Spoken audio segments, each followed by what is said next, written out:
Bonjour à tous. J'espère que vous allez bien, que vous avez bien passé la nuit. J'ai reçu un message d'un frère qui m'a apporté l'info sur la nomination de Ousmane Cissé, un homme de la Teranga, à la tête de la Société d'énergie d'eau du Gabon, déjà dans l'agonie.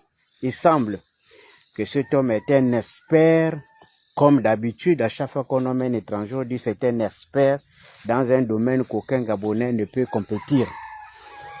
Bref. Et puis moi de dire aux frères, qu'est-ce qui peut vous étonner?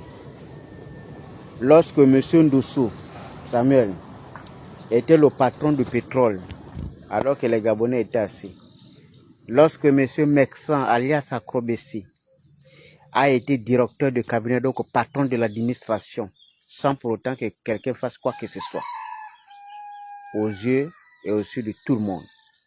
Lorsque Liban Suleiman, et la liste elle est longue, vous connaissez tous, vous pouvez la compléter cette liste. Lorsqu'ils ont occupé ces fonctions au sommet de l'État,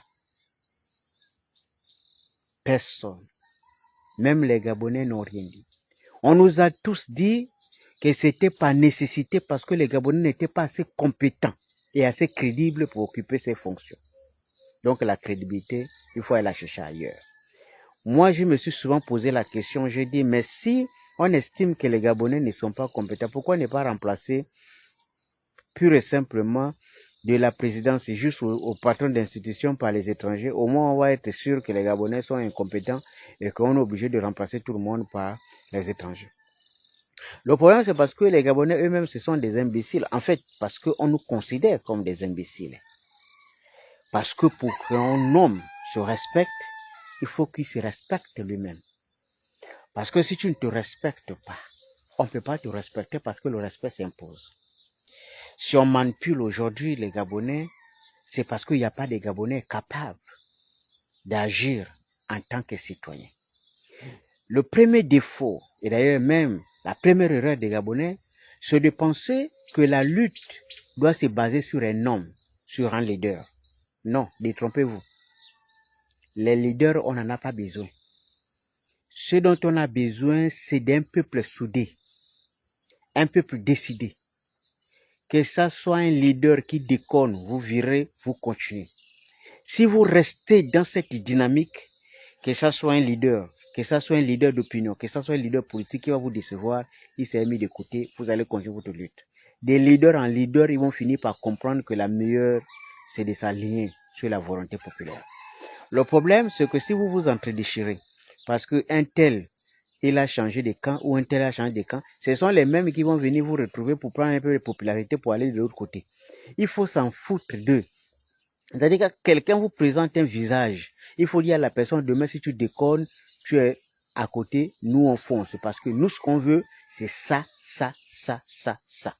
Mais si on arrive à nommer là, c'est parce que vous voyez, vous, quand on a nommé le ministre, moi j'ai essayé de regarder les réseaux sociaux, moi je n'ai pas encore vu une condamnation officielle venant de la part d'un candidat déclaré à la présidence de la République.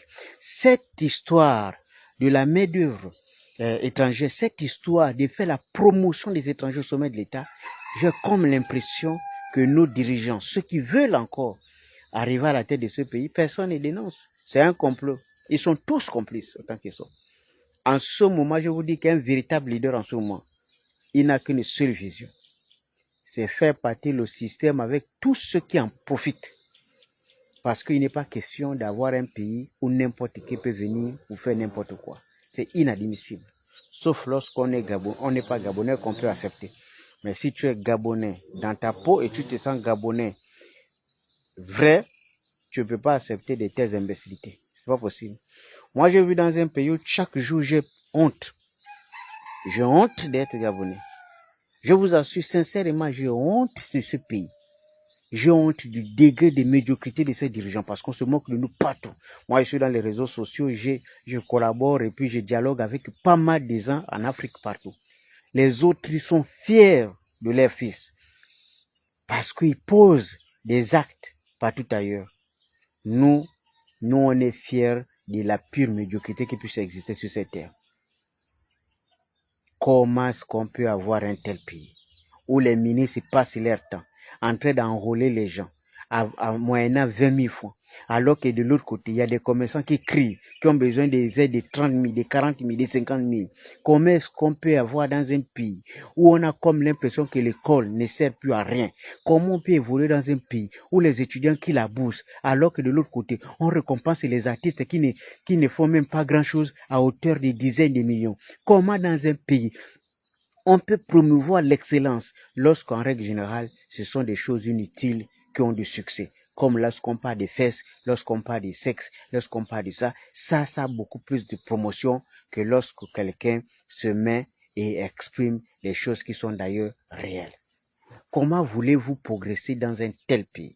Comment voulez-vous évoluer dans un tel environnement où celui qui gagne les élections ne peut pas gouverner, c'est celui qui n'a pas gagné les élections qui gouverne?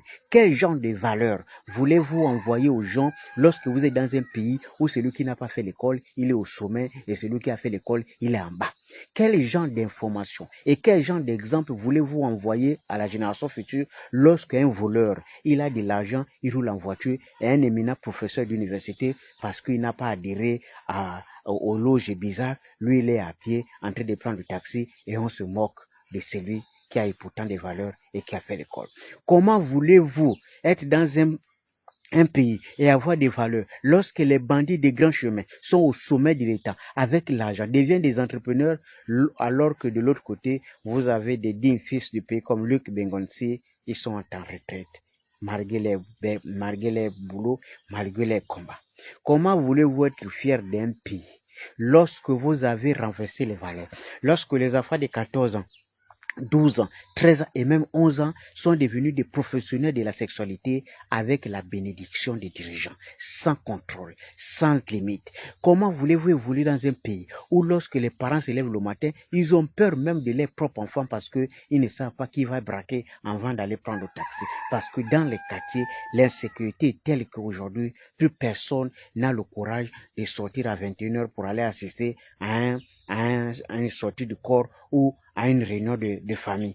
Comment voulez-vous évoluer dans un pays où on a même légalisé le vol, institutionnalisé le vol, institutionnalisé le banditisme à tel point que même un bandit, il a beaucoup plus d'avantages et beaucoup plus de droits qu'un citoyen normal qui veut exercer normalement et qui veut s'en sortir normalement?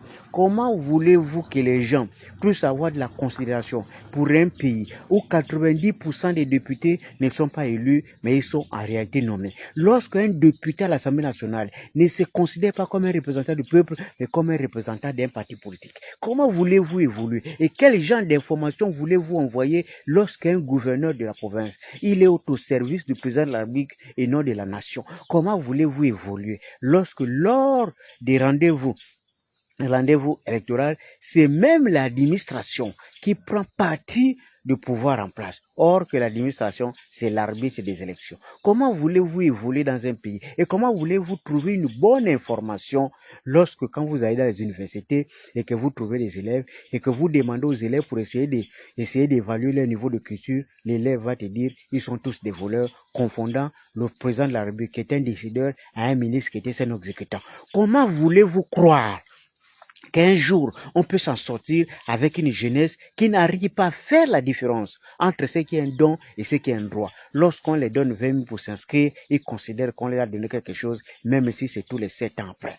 Comment voulez-vous construire quoi que ce soit dans un pays, dans de telles conditions? Dans les conditions où les voleurs, ils sont plus de succès, ils sont plus d'honneur que les gens, en réalité, qui ont de la valeur. Comment voulez-vous évoluer dans un pays où lorsque la tradition a foutu le camp, aujourd'hui même pour une réunion, on préfère même entendre le plus jeune de la famille, même s'il n'a que 23 ans, alors que son grand frère qui a 75 ans, il est déjà présent, on entend le plus petit parce que c'est lui qui a des moyens, donc c'est lui qui doit décider. Même si des décisions sont à l'encontre, voient à l'encontre ou encore sont contraires aux valeurs, on doit même appliquer ces décisions parce que c'est lui qui est sponsorisé, parce que c'est lui qui a l'argent.